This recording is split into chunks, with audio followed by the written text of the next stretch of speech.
الفيديو بتاع النهارده تكمله الفيديو اللي فات بتاع التورتيه بتاع البجعه. انا الحقيقه لقيت الفيديو طويل جدا عليكم فقسمته على جزئين. جزء بتاع النهارده هنعرف ازاي عملنا الرقبه بعجينه الاكلير، والجزء بتاع التورتيه اللي انا نشرته الاول امبارح.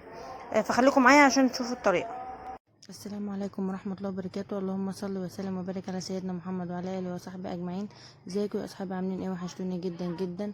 معاكم مروه من قناه الطبخ احلى مع نغم. يا ريت تعملوا لايك وشير وتفعلوا زر الجرس عشان يوصل لكم كل جديد. هنعمل مع بعض النهارده الراس والرقبه بتاعه التورتيه بتاعه البجعه. هنعملها بطريقه سهله وبسيطه، هنعملها من عجينه الاكلير. يلا نشوف المقادير والمكونات ونشوف الطريقه ازاي. خليكم معانا. نص مج دقيق زي ده، وزيه ميه، نص ميه برضو. ده نص مج ميه حطيته زي نص المج بالظبط اللي انا وريته لكم بتاع الدقيق. هحط عليه معلقه كبيره سكر،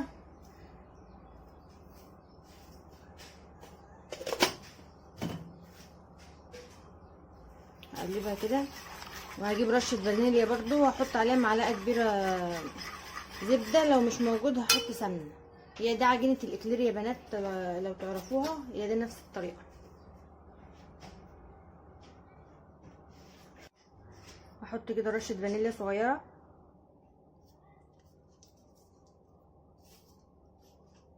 واحط معلقه سمنه،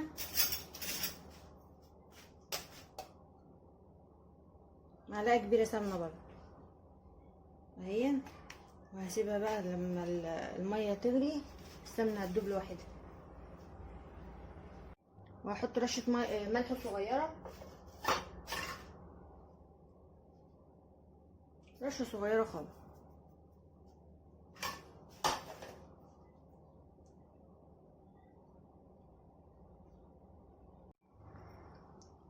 كده غليت اهي. هنزل عليها بنص مج اللي كنت موريها لكم دلوقتي الدقيق، واقلب لحد ما تلم كلها مع بعض. اقلب باستمرار لحد ما تلم كلها مع بعض وتعمل زي الكوره كده.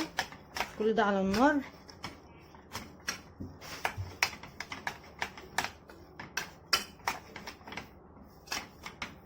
ونبقى نعمل مع بعض مره الاكلير ده يا بنات.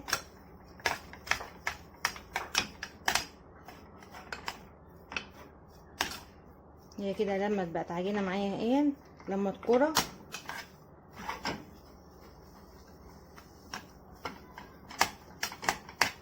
هشتغلها بقى كده من على النار واسيبها تهدى شويه، وبعدين اضيف عليها البيض. وكده العجينه بردت اهي. هنضيف عليها البيضه بقى ونقلبها.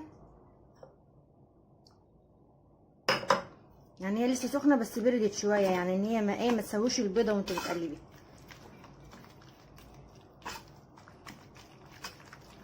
هقلبها كويس.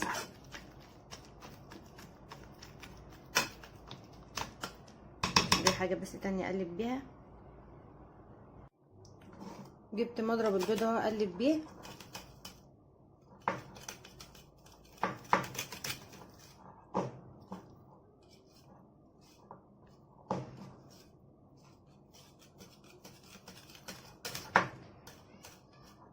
طبعا المضرب ده كبير على الحله، لو في مضرب اصغر كان هيبقى اسهل بكتير.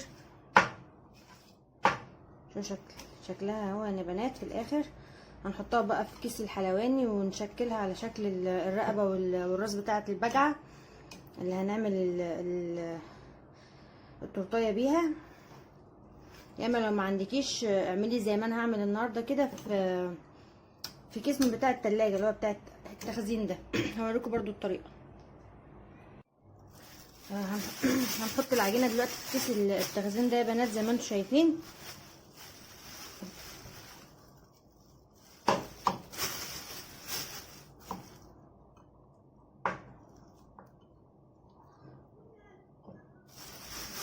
من غير بلبله ومن غير اي حاجه.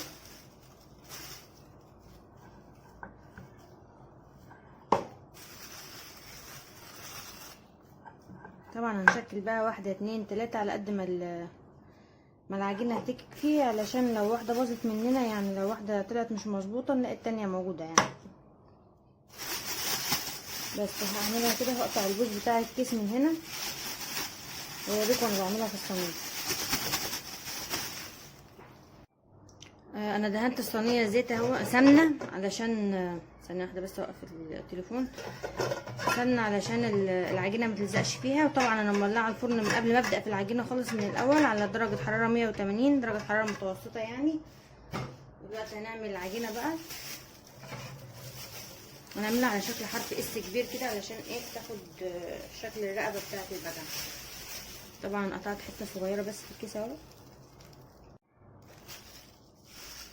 طبعا هنعمل حرف اس كبير.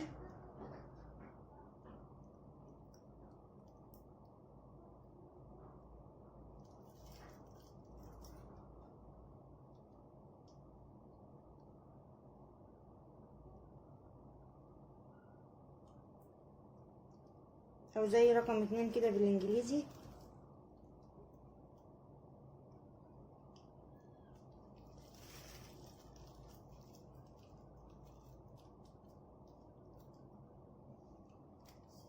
طبعا السمنه بتزحلقها.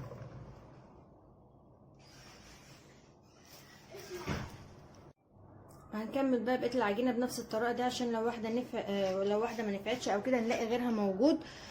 يعني لو الرسمه بتاعتها طلعت مش مظبوطه او هحطها بقى في الفرن اللي احنا مشغلينه من قبل كده. هكمل بقيه الكميه بتاعت العجين واحطها بقى في الفرن واوريها لكم بعد ما تطلع من الفرن.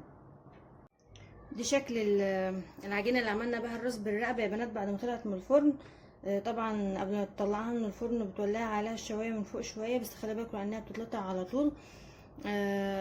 الكميه بتاعت العجينه ده عملت عندي 2، اللي كنت عاملاها في الصينيه المدوره معاكم زي ما شفتوها، وعملت معايا اللي هم الصغيرين دول. طبعا التانية ولادي اول ما طلعوا ما شاء الله كلوها. فدي بقى هنشوف مع بعض هنعملها ازاي، بس ما تبرد بس شويه عشان تبقى ماسكه نفسها. شايفين من جوه عامله ازاي يا بنات، هشه ازاي، فاضيه خالص من جوه وهشه ازاي،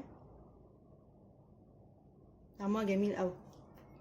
نبقى نعملها مع بعض مره يا بنات ونحشيها بالكريمه. دلوقتي انا حطيت الخله دي، وصلتها من هنا، دي خله شيش طاووق، علشان برضو تبقى زياده احتياط، علشان زياده امان يعني، وهي داخله جوه الكيكايه ان هي العجينه دي ما تتكسرش. فدخلتها من هنا كده وطلعت من هنا، والحته دي هتدخل في الكيكه من جوه برضو مع بقيه الرقبه. ودخلت واحده برضو تانية من هنا من الراس، من هنا من الاول واصله لحد تحت من هنا.